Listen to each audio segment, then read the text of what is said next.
Assalamualaikum warahmatullahi wabarakatuh. Sekarang kita membahas metode peramalan tentang penyimpangan peramalan. Jadi di sini kita akan membahas bagaimana cara menghitung penyimpangan dari suatu metode peramalan. Apakah metode tersebut penyimpangannya besar ataupun kecil. Di dalam memperkirakan peramalan, maka seorang peneliti atau misalnya seorang perencana harus membuat suatu metode peramalan yang ketepatannya tinggi atau lebih teliti. Nah, ketepatan dan ketelitian ini menentukan kriteria performa dari suatu metode peramalan. Apakah metode tersebut baik atau tidak. Nah, ketepatan dan ketelitian itu dinyatakan dalam penyimpangan. Ya. Jadi kalau misalnya penyimpangannya kecil, maka bisa diharapkan bahwa ketelitian peramalannya tinggi, akurat.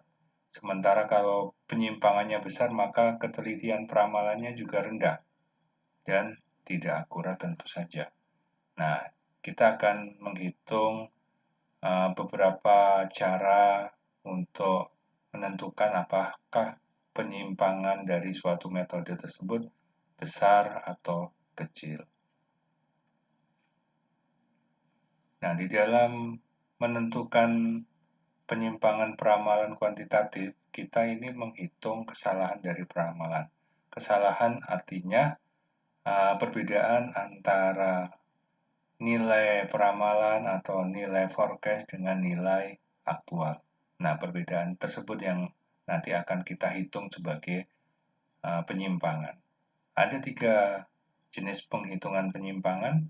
Yang pertama adalah deviasi rata-rata absolut atau mean absolute deviation atau MAD kita singkat.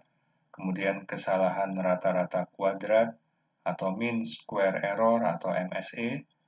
Dan yang ketiga adalah kesalahan persentase rata-rata absolut atau mean absolute percent error atau MAPE. Ya. Nah, kita menuju ke metode pertama yaitu mean absolute deviation. Nah, ini digunakan untuk mengukur tingkat akurasi dari suatu peramalan. Ini idealnya adalah 0. Jadi semakin kecil nilai MAD, maka semakin bagus metode peramalan tersebut. Di sini caranya adalah dengan mengurangi nilai aktual dengan nilai peramalan. Maka kita lihat rumusnya adalah jumlah total dari kesalahan atau aktual dikurangi forecast dibagi N atau jumlah periode. Nah, ini rumus yang bisa kita gunakan. Sebagai contoh misalnya dalam suatu tabel peramalan, ini didapatkan aktual penjualannya ini seperti ini. Ini adalah nilai peramalan dari penjualan. Jadi ini nilai peramalannya, ini nilai aktualnya. Ada perbedaan. Ya. Nah, berapa penyimpangannya? Maka kita bisa hitung dengan rumus tadi, dicari dulu aktual dikurangi peramalan. 250 aktual dikurangi 255. Kemudian diabsolutkan artinya diambil nilai positifnya yaitu 5. 210 dikurangi 205, maka nilai aktual penjualan dikurangi nilai peramalan sama dengan 5. Demikian juga seterusnya. Nah, maka nilai ini adalah dijumlahkan karena kita menggunakan jumlah totalnya 40 dalam kasus ini. Kita tinggal masukkan ke rumusnya. Ini adalah nilai total dari penyimpangan atau kesalahan yang sudah dihitung dibagi jumlah periode. Maka kita masukkan nilai 40 dibagi dengan 4 karena di sini bulan kedua, ketiga, keempat, dan kelima. Jadi hanya 4 bulan saja yang ada nilai peramalannya. dibagi 4 sama dengan 10 nilai MAD-nya. Masih cukup jauh dibandingkan dengan nilai 0 sebagai nilai yang paling bagus dari metode peramalan, tetapi nanti dalam penghitungan kita bandingkan dengan metode yang lain. Apakah tabel ini lebih bagus atau tidak. Jadi dibandingkan mana metode peramalan yang paling baik. Oke, yang kedua adalah mean square error. Di sini hampir sama dengan MAD tetapi ada pengkuadratan. Jadi jumlah yang observasi tadi dikurangi dengan jumlah peramalan dikuadratkan ya. Ini adalah rumusnya, jumlah total dari aktual dikurangi forecast kuadrat ya, dibagi dengan jumlah periodenya. Oke, sebagai contoh, pada tabel yang sama, maka kita kurangi nilai aktual dengan nilai peramalan. Ini nilai aktual, ini nilai peramalan. Di sini ditambah dengan dikuadratkan. Jadi, minus 5 yang tadi dikuadratkan menjadi 25.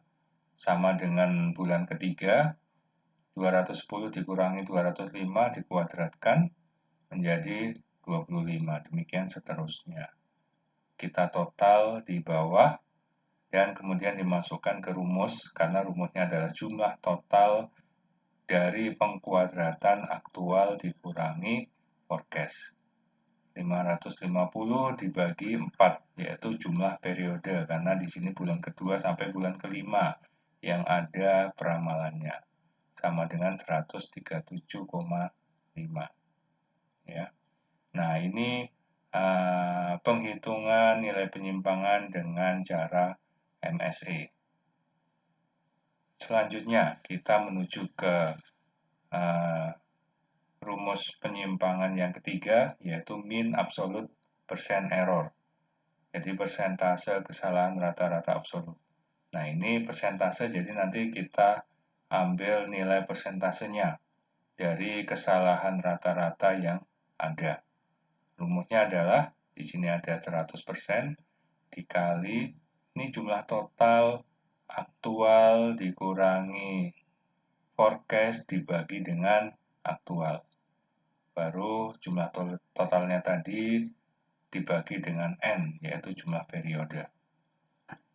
Nah, pada MAPE ini, akurasi prediksinya, kalau misalnya kurang atau sama dengan 10%, maka bisa disimpulkan bahwa akurasi dari metode peramalan tersebut adalah tinggi. 10% sampai 20% maka akurasi prediksinya baik. 20% sampai 50% reasonable, artinya masih bisa dipakai walaupun tidak terlalu akurat. Sementara kalau misalnya lebih besar dari 50% maka dikatakan bahwa metode peramalan yang digunakan akurasinya rendah. Artinya terjadi banyak kesalahan di situ. Kita coba pada suatu kasus. Sama seperti tadi tabel peramalannya, maka kita ambil persentase dari kesalahannya. Ini rumusnya. Jadi aktual dikurangi forecast dibagi aktual kali 100%.